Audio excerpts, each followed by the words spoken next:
مین صاحب اللہ اپنی قدرت کے مظاہرے کرتا نا، جیسے دنیاوی حکومتیں فوجوں کی پریڈ کراتی ہیں، کبھی جہاز اڑتے ہیں، کبھی گولے برستے ہیں، ٹھا ٹھا ہوتی ہے، دنیا کانپ جاتی ہے کہ کوئی حکومت اور اقتدار ہے۔ تو یہ اللہ کے خشوع قاہرہ ان کو کہتے ہیں کہ اللہ کی زبردست فوجیں ہیں، کبھی گرج ہوتی ہے، کبھی زمین ہلا دیتا ہے، وہ مظاہرہ کرتا ہے نا کہ لوگوں کو بھولنا جائے کہ میں ہوں۔ اور ان موقعوں پر جو سنت ہے وہ تو یہی ہے کہ آدمی فوراً نماز شروع کرے۔ ہاں، نماز شروع کرنی چاہیے، زلزلہ آئے، گرہن ہو، کوئی چیز بھی ایسی دیکھے اب نارمل، وضو کر کے نماز شروع کرنی۔ صحابہ کرام بھی دیکھتے تھے کہ زیادہ اندھیرا چھا گیا، گھپ یا آئے زلزلے آئے، نماز 2 رکعت نماز پڑھنی چاہیے، اور ان میں رکوع بھی زیادہ کرنے چاہیے۔ جیسے گرہن کی نماز میں حضور نے ایک کی بجائے 2 رکوع، عام طور پر 1 رکوع ہے ایک رکعت میں، نہیں 2۔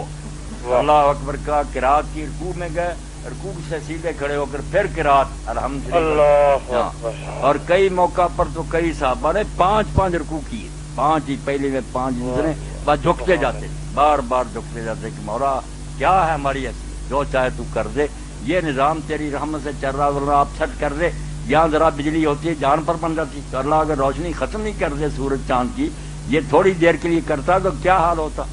تو یہ اللہ تعالیٰ اپنی اللہ کی نشانیاں ہیں، جب دیکھو تو اس کی طرف متوجہ ہو، دعا مانگو، صدقہ کرو، نماز پڑھو۔ بالکل صحیح، بڑی مہربانی، شکریہ، اللہ خوش رکھے۔ میڈیا پر بھی یہی بات چل رہی تھی کہ اللہ کی۔ خالد حمید صاحب کینیڈا سے پوچھتے ہیں، مولانا صاحب مجھے یہ بتائیے، چاند گرہن اور سورج گرہن کے درمیان کون سی نماز پڑھنی چاہیے، اس کا طریقہ کار کیا ہے؟ ذرا وضاحت سے فرما دیں، کیونکہ مجھے کئی دفعہ یہ طریقہ سمجھ میں نہیں آیا ہے۔ الحمدللہ، سورج گرہن اور چاند گرہن جو نا، اللہ کے رسول علیہ السلام نے فرمایا کہ یہ نہ کسی کی موت کی وجہ سے گرہن لگتا ہے، نہ کسی کے پیدا ہونے پر، جو لوگوں نے بنا رکھا نا فلاں بڑا آدمی پیدا ہوا اس لیے یہ اللہ نے کیا یا کوئی مر گیا، نہیں، یہ کوئی باتیں نہیں، یہ اللہ تعالیٰ اپنی قدرت کا مظاہرہ کرتا رہتا ہے۔ جیسے حکومتیں نمائش کرتی ہیں نا اپنی طاقت کی، یہ بادل جو گرجتے ہیں اور اس طرح چمک ہوتی ہے، یہ بھی سمجھیں اللہ تعالیٰ کے لشکروں کی نمائش، پریڈ ہوتی ہے کہ تم اگر امن سے رہ رہے تو یہ میری بانی ہے، میری ورنہ بھی گرا دوں تم پر رات اور برق نشان مٹا دوں، کانپ جاتے ہیں اس وقت لوگ جب گرج ہوتی ہے۔